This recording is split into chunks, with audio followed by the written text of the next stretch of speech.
Hey you guys, it's Peter. Bow bow. And I'm back. Of course I'm back. I'm not going anywhere.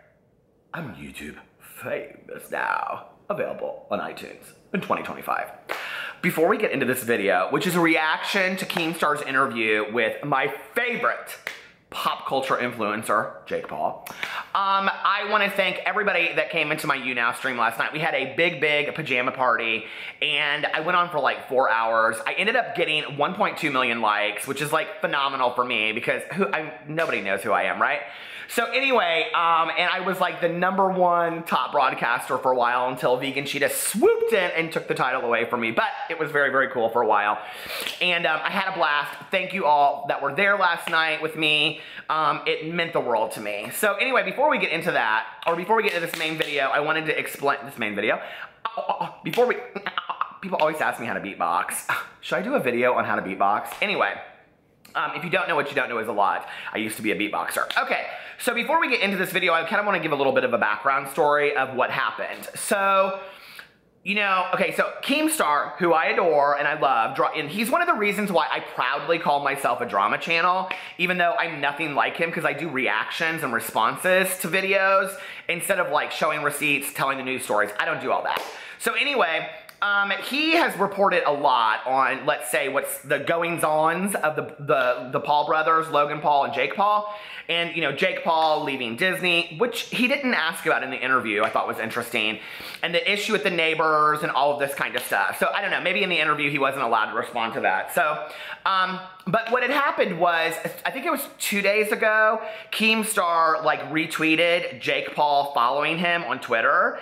And then he said, interview to follow, or something like that. And then, like, he tweeted out at Jake Paul, whenever you want to do an interview, buddy, I'm here, or something like that. I love Keemstar. I mean, like, he is, like, fearless, right? I mean, and I think that's what I so respect about him is because it's I feel very much the same way. It's like, we're just all humans. Like, I would interview anybody out there and, like, put him up and be like, hey, let's just have a talk, you know? And I love that he does it in a respectful way, that he's, like, not coming for somebody. He's just asking them questions. And how they respond and how the interview goes is really on that person.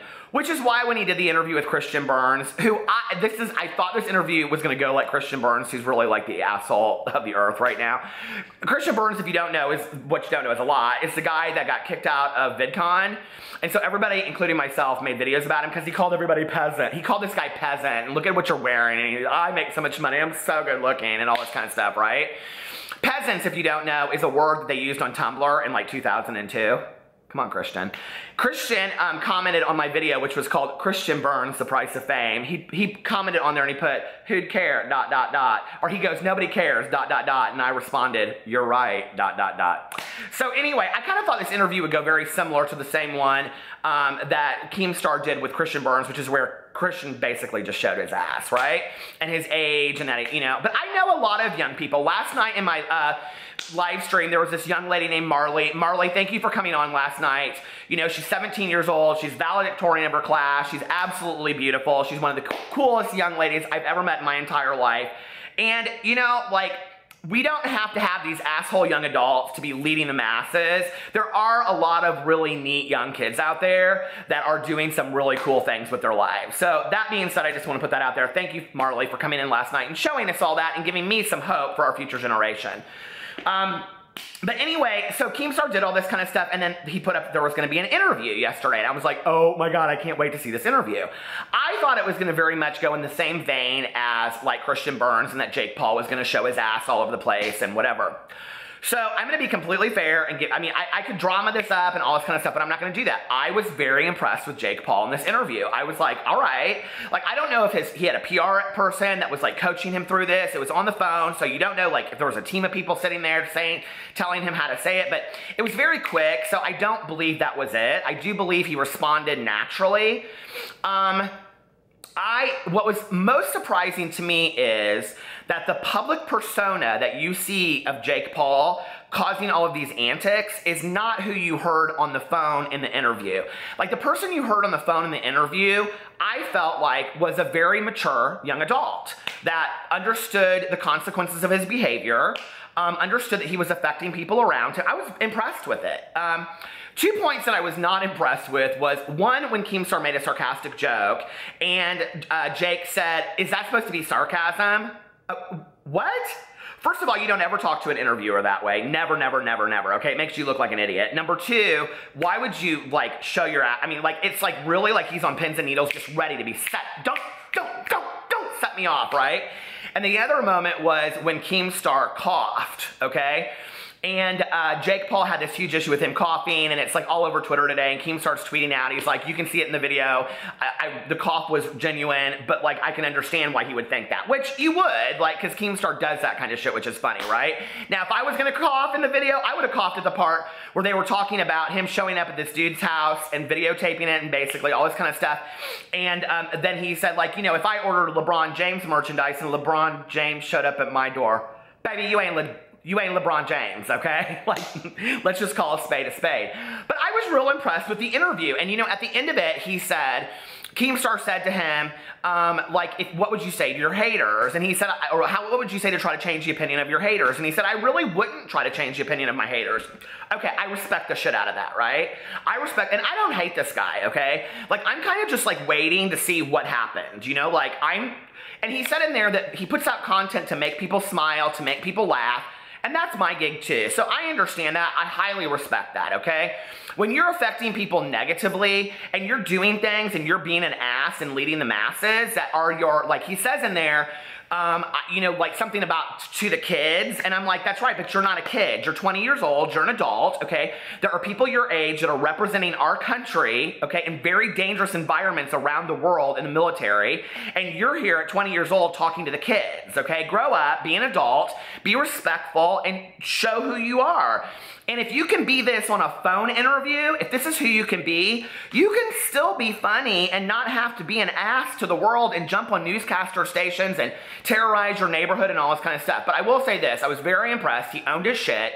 He took responsibility for his actions, and he said at the end of it, you know, if people can't understand who I am now, I'm paraphrasing this, so don't get me wrong, but he said something to the effect of, if people can't, you know, get with my gig now, you know, maybe you can fall in love with who I turn into be down the road. And listen, and isn't that all we can ask of each other? Like, isn't it enough that we can just ask of each other that, you know, maybe you don't like who I am now, but maybe 10 years down the road, you will like who I am, and I'm constantly growing and evolving into the next person that I am. So listen, you know, as far as all of these younger people out there that I talk about, like Tana Mojo and Christian Burns and Jake Paul and Logan Paul and all that kind of stuff, like, I can't speak for them because they didn't say anything about this, but Jake Paul got on an interview, he owned his truth, and he said, like, listen, you know, like, and he stuck to his guns. He said, I am not gonna change for other people, and I don't think other kids should either.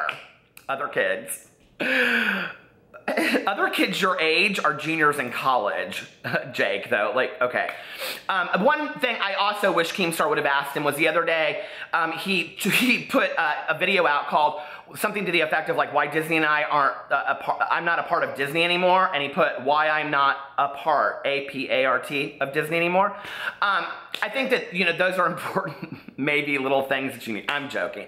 Those are little things that you want to look for. We all fuck up. I mean, he says that a million times. We all fuck up. We all fuck up. We all fuck up. And we do. We all fuck up, okay? I have put my foot so far down my throat, I'm choking up on it in the days later, okay? But we all do that, and it's about owning your truth and becoming a better person. Now, here's the really dangerous thing about this interview, okay? Is that Jake Paul got on here, and he showed who he was. And he showed that he can be a responsible young adult that owns his shit, that understands what's going on, that understands the consequences of his behavior. He said he wanted to sit down and talk one-on-one with these neighbors and all this kind of stuff. Okay. So this is very much like all of the apology videos that are going all over YouTube now. We're the rest of us just gonna sit back and see what you do with it, okay? Are you really going to evolve into this new person? Are you really going to evolve and take ownership and say, I don't wanna be that person anymore? You know, I don't wanna be this ass that everybody looks at. I don't wanna affect people's lives negatively. Or are you gonna continue with the same antics as you had before, you know? Because Like, I think some of the stuff that he does is funny, and I could get behind it if I didn't think that, I mean, when you look at the pictures of the kids that are around his house that are looking at, they're literally like 9 and 10 years old, okay? And he is wreaking havoc on neighborhoods. So then he comes on this interview and he takes total ownership of it. And he's like, yeah, I totally understand that. I understand when my neighbors are pissed. This is the thing that kills me, though, is whenever anybody explains the situation, and there's always, you know, 3 sides of a story. You know, their side, and the truth, right? And he talks a lot about this, like, drunk neighbor down the street. I mean, we all got a drunk Judy lives down the street, right? Who does she live with? She lives with her mom because she ain't got nowhere else to go. I got one of those drunk Judys in my neighborhood. I got about 10 of them, actually. So anyway, you know, you always have that drunk neighbor down the street that's causing shit. And he's like, you know, it's getting to the point where people are just like, you know, they're nitpicking over every little thing. And I do think that's probably true. But like, what's the real truth? I would like to see an interview, a group therapy interview session with Jake Paul and the neighbors. And like maybe one neighbor that doesn't have a huge issue with him and one neighbor that has that does have a huge issue with him. That would be the interview that I would love to see Keemstar do. And they kind of insinuated in the video that Keemstar was going to get those two together because there was 2 of them. There was a neighbor that wanted to talk to him. And I like to kind of see how Jake handles that whole situation. But, you know, by and large, I was pretty impressed with it.